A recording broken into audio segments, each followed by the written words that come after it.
तो आरक्षण को लेकर बिहार में फिर घमासान शुरू हो गया है। नमस्कार, सिटी पोस्ट में आपका स्वागत है। मैं हूं श्रीकांत प्रत्युष। आपको पता है कि 4 महीने बाद विधानसभा चुनाव है। ऐसे में आरक्षण को लेकर फिर से मामला गरमाने लगा है। शेड्यूल कास्ट, शेड्यूल ट्राइब के आरक्षण को लेकर मामला गरमाने लगा है। लगातार बिहार में जो शेड्यूल कास्ट, शेड्यूल ट्राइब के नेता हैं वो गोलबंदी में जुटे हुए हैं।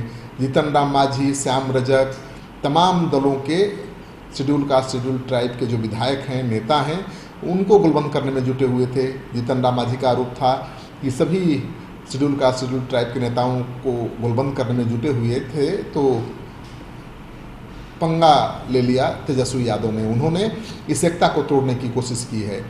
तो जीतन राम मांझी पहले ही आरोप लगा चुके हैं कि शेड्यूल ट्राइब, शेड्यूल कास्ट के जो लोग हैं, जो नेता हैं, उनकी एकता को वेस्टेड इंटरेस्ट की वजह से तेजस्वी यादव ने तोड़ा है, उसको नुकसान पहुंचाया है। और इस बीच आपको पता ही है कि सुप्रीम कोर्ट का फैसला आ चुका है। आरक्षण मौलिक अधिकार नहीं है। और इसके बाद अब पासवान फ्रंट फुट पर आकर खेलने लगे हैं।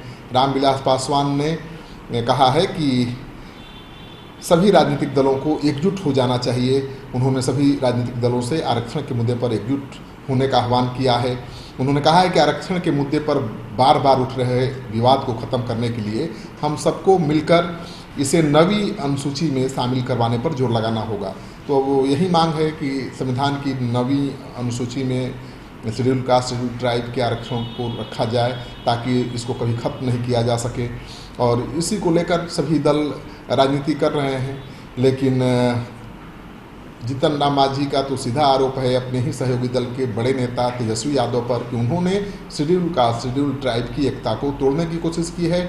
वो आरक्षण विरोधी हैं और शेड्यूल कास्ट, शेड्यूल ट्राइब के लिए उनके परिवार ने कुछ नहीं किया। आरक्षण के मुद्दे पर बार बार विवाद उठता रहा है, आपको भी पता है। और अब आरक्षण बाबा साहेब अम्बेडकर के और महात्मा गांधी के बीच हुए पूना पैक्ट की उपज है, ये सबको पता है। इस पर सवाल उठाना, पूना पैक्ट को नकारना है। रामविलास पासवान ने कहा है। मंडल कमीशन पर फैसला में सुप्रीम कोर्ट ने कहा था कि अनुसूचित जाति जनजाति के मामले का संबंध अस्पृश्यता से है।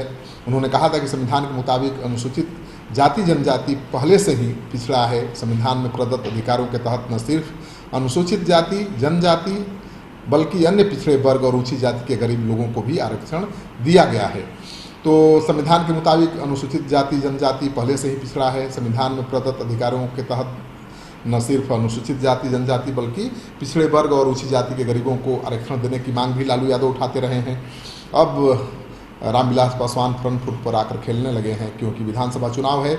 और इस बार भी कोशिश सभी दलों की है कि शेड्यूल कास्ट, शेड्यूल ट्राइब के आरक्षण को सबसे बड़ा मुद्दा बनाया जाए। पिछले विधानसभा चुनाव में आपने देखा था कि लालू यादव ने आरक्षण को ही बड़ा मुद्दा बना दिया था।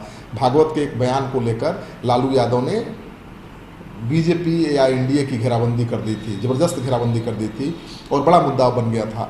तो इस बार भी ये कोशिश है कि इसको बड़ा मुद्दा बनाया जाए और विपक्ष केवल इसको मुद्दा बनाकर सरकार की घेराबंदी न करे। इसलिए सत्ताधारी दल के नेता भी सामने आने लगे हैं। श्याम रजक जीतन राम मांझी के साथ मिलकर के एक मोर्चा बना रहे थे शेड्यूल कास्ट, शेड्यूल ट्राइब के नेताओं का, विधायकों का। अब रामविलास पासवान सामने आ गए हैं और वो आह्वान कर रहे हैं सभी राजनीतिक दलों से एकजुट होकर शेड्यूल कास्ट, शेड्यूल ट्राइब के आरक्षणों को संविधान की नवी अनुसूची में शामिल करने का। तो ये मामला काफ़ी तूल पकड़ता जा रहा है। मानकर चलिए कि इस बार के विधानसभा चुनाव में शेड्यूल कास्ट, शेड्यूल ट्राइब का आरक्षण का मुद्दा सबसे बड़ा प्रभावी मुद्दा हो सकता है। इस वीडियो को ज़्यादा से ज़्यादा लोगों के साथ शेयर करिए ताकि आपको पता चले, लोगों को पता चले कि भाई इस बार के चुनाव में आरक्षण कितना बड़ा मुद्दा बनने वाला है और आरक्षण को मुद्दा बनाकर कौन पार्टी ज़्यादा लाभ उठाने वाली है। आपका सहयोग समर्थन लगातार मिल रहा है, इसे आगे बनाए रखिएगा। धन्यवाद।